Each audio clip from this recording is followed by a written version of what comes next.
और इस वक्त की एक बड़ी खबर है, एनडीटीवी की पड़ताल सामने आई है। दरअसल अमरावती से निर्दलीय सांसद नवनीत राणा और उनके विधायक पति रवि राणा हनुमान चालीसा पाठ के बाद सुर्खियों में रहे।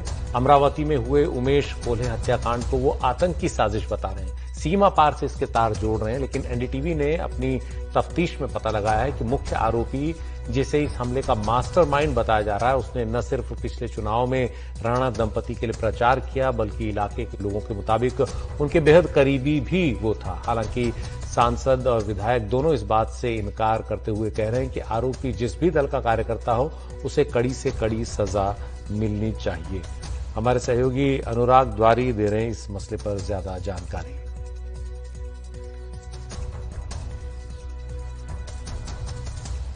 कांग्रेस कह रही है कि जो लड़के पकड़े गए, खास करके जो मास्टरमाइंड है, वो भी आप लोगों से जुड़े हुए हैं, आपके कार्यकर्ता के तौर पर काम किया। तो आप कभी जानते थे उनको?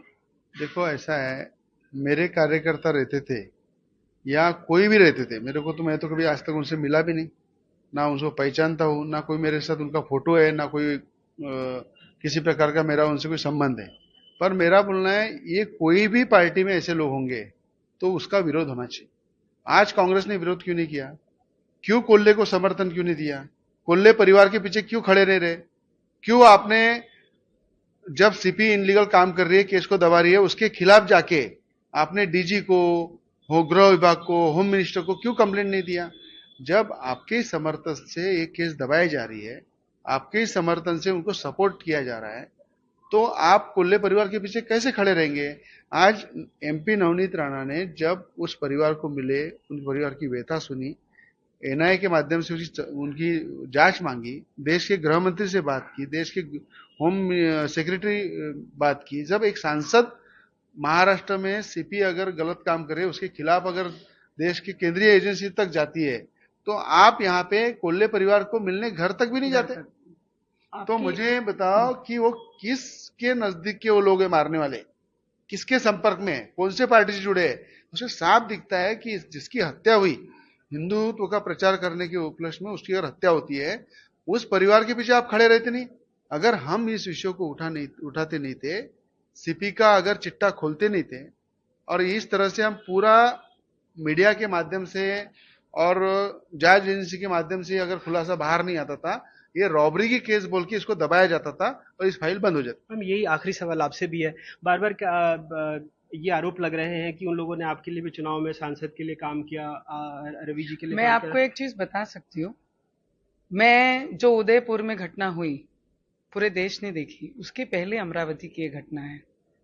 उदयपुर में जो सरकार है वो किसकी है, और यहां पर भी जब ये घटना हुई तब किसकी सरकार थी? अब मैं अमरावती क्षेत्र को रिप्रेजेंट करती हूँ। मेरा यही मानना है और यही कहना भी है, क्राइम करने वाला किसी भी व्यक्ति के साथ जुड़ा है वो क्रिमिनल है। तो इरफान वगैरह को आप लोग बिल्कुल नहीं जानते, कोई चुनाव प्रचार में कभी मिले? सर मैं आपको इतना जरूर बता सकती हूँ कि वो मेरे कार्यकर्ता नहीं है। अगर वो मेरे कार्यकर्ता हैं तो मुझे लगता है मैं इस परिवार को जाके नहीं मिलती। जिनके वो कार्यकर्ता हैं, जो खुद को गार्जियन मिनिस्टर कहती थी ये जिले के जो थे, उन्होंने कोल्हे परिवार को जाके सिंपथाइज क्यों नहीं किया? अभी तक नहीं मिले। अभी तक वो उनको जाके मिले नहीं, उनकी मुलाकात नहीं ली, उनका दुख नहीं पूछा, किसी परिवार का एक स्टेटमेंट नहीं है। Sir, being a guardian minister, ex-guardian minister of this city from Amravati district, being a cabinet minister of this Maharashtra, she has not given one single statement about this regarding this incident what happened in Amravati. एक sentence नहीं है sir. तो नवनीत राणा और उनके पति से हमारे सहयोगी अनुराग द्वारी ने बात की और जानकारी दे रहे हैं इसी मसले पर। वो देखिए, जो अमरावती शहर है, यहाँ पर मुस्लिम मतदाताओं की अच्छी खासी तादाद है, और इन्हीं मतदाताओं ने जो निर्दलीय सांसद हैं नवनीत राणा, उनकी जीत में अहम भूमिका निभाई थी। हालांकि जब से हनुमान चालीसा का पाठ हो या बाकी की चीजें हो, ऐसा माना जा रहा है सियासी तौर पर कि वो बीजेपी के करीब जाने की कोशिश कर रही हैं, और संभवतः वो कोशिश करें कि अगला चुनाव उन्हें बीजेपी की टिकट से लड़ने का मौका मिल जाए। तो ऐसे वक्त में खास करके ये जो जाकिर नगर का इलाका है, जहां पर जो कमेला ग्राउंड के पास मुख्य आरोपी इरफान बताया जा रहा है पूरे उमेश कोल्हे हत्याकांड में जो मास्टरमाइंड है, उसका घर है, वहां जब हमने लोगों से बात की तो उसके कई साथियों ने, पड़ोसियों ने बताया कि पिछले चुनाव में उसने सांसद के लिए और उनके विधायक पति के लिए बहुत काम किया था, बहुत सक्रिय होकर कैंपेनिंग की थी। और उसके खुद फेसबुक प्रोफाइल को देखा गया, जिसमें जब हमने उस फेसबुक प्रोफाइल को खंगाला तो 2019 के दरमियान उस साल में कई ऐसी तस्वीरें उसने सांसद नवनीत राणा और उनके पति के लिए पोस्ट किए, उनके समर्थन में पोस्ट की हैं। एक दो तस्वीरें ऐसी भी हैं जिसमें वो साथ में सेल्फी लेते दिख रहे हैं। खैर, हम ये नहीं कह रहे कि तस्वीरें किसी बात का परिचायक हैं, लेकिन इससे ये तो पता लगता ही है कि वो कम से कम एक बड़े समर्थक थे। जो सांसद और इनका जो इरफान है वो एक बड़ा समर्थक था।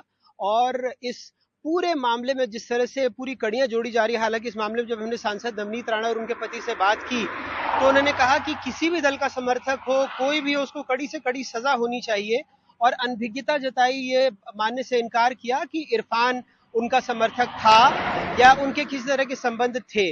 लेकिन आसपास के लोग हैं जो विरोधी पक्ष है, उन सबका कहना है कि इनकी जीत में उनको यहाँ से अल्पसंख्यकों के खूब सारे वोट मिले थे और कई सारे अल्पसंख्यकों के नेता थे जिन्होंने इनकी जीत में निर्णायक भूमिका निभाई है और उनके लिए बिल्कुल सक्रिय होकर काम किया है पूरे चुनाव के दौरान। ये मामला इसलिए अहम होता है और ये बात इसलिए अहम होती है क्योंकि जो सांसद और उनके पति बार बार पुलिस पर, प्रशासन पर निष्क्रियता का आरोप लगा रहे हैं। उनका ये कहना है कि उन्होंने जब चिट्ठी लिखी उसकी वजह से एनआईए यहाँ पर आई, जबकि दूसरी तरफ पुलिस कमिश्नर ने कहा है कि 27-28 तारीख को उन्होंने जब डीजीपी ऑफिस को इस बारे में पूरी जानकारी दी, वहां से फिर एनआईए को चिट्ठी गई और उसके बाद एनआईए ने पूरे मामले को संभाला। तो दो विरोधाभासी बयान हैं, दो सियासी बयान हैं, जिसमें बार बार सांसद और उनके पति की तरफ से यह कहा गया है कि कहीं ना कहीं हिंदुत्व को दबाने की कोशिश की गई पूर्ववर्ती सरकार, जो महाविकास अघाड़ी की सरकार थी।